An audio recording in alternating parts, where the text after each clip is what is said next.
एफेसियों के नाम संत पौलुस का पत्र, अध्याय 3, पद संख्या 2 से 12 तक। आप लोग ने अवश्य सुना होगा कि ईश्वर ने आप लोगों की भलाई के लिए मुझे अपनी कृपा का सेवा कार्य सौंपा है। उसने मुझ पर वह रहस्य प्रकट किया है जिसका मैं संक्षिप्त विवरण ऊपर दे चुका हूं।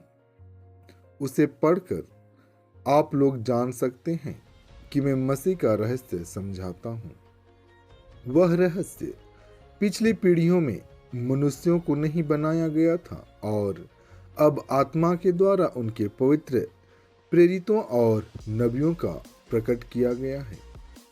वह रहस्य यह है कि सुसमाचार के द्वारा यहूदियों के साथ गैर यहूदी एक ही विरासत के अधिकारी हैं, एक ही शरीर के अंग हैं और ईसा मसीह विषयक प्रतिज्ञा के सहभागी हैं। ईश्वर ने अपने सामर्थ्य के अधिकार से मुझे यह कृपा प्रदान की कि मैं उस सुसमाचार का सेवक बनूं। मुझे जो संतों में सबसे छोटा हूं, यह वरदान मिला है कि मैं गैर यहूदियों को मसीह की अपार कृपा निधि का सुसमाचार सुनाऊं और मुक्ति विधान का वह रहस्य पूर्ण रूप से प्रकट करूं जिसे समस्त विश्व के सृष्टिकर्ता ने अब तक गुप्त रखा था। इस तरह कलीसिया के माध्यम से स्वर्ग के दूत ईश्वर की बहुविधि प्रज्ञा का ज्ञान प्राप्त करेंगे।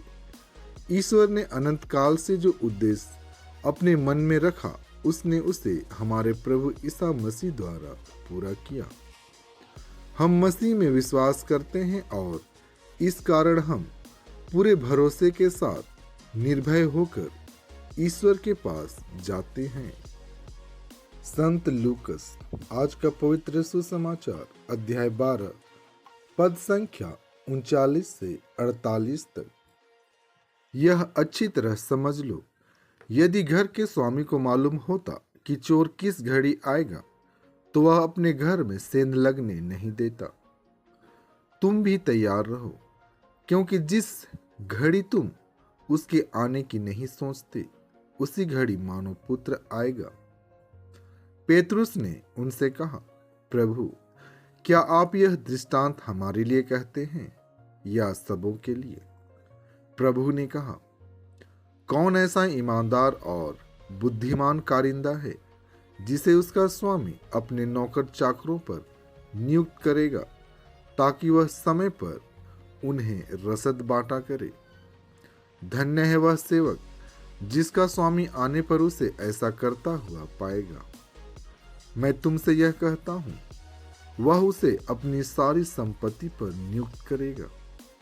परंतु यदि वह सेवक अपने मन में कहे, मेरा स्वामी आने में देर करता है, और वह दास दासियों को पीटने, खाने पीने और नशेबाजी करने लगे, तो उस सेवक का स्वामी ऐसे दिन आएगा जब वह उसकी प्रतीक्षा नहीं कर रहा होगा, और ऐसी घड़ी जिसे वह जान नहीं पाएगा। तब स्वामी उसे कोड़े लगवाएगा और विश्वासघातियों का दंड देगा।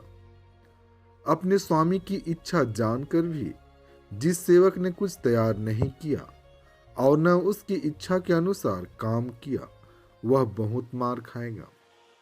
जिसने अनजाने ही मार खाने का काम किया, वह थोड़ी मार खाएगा।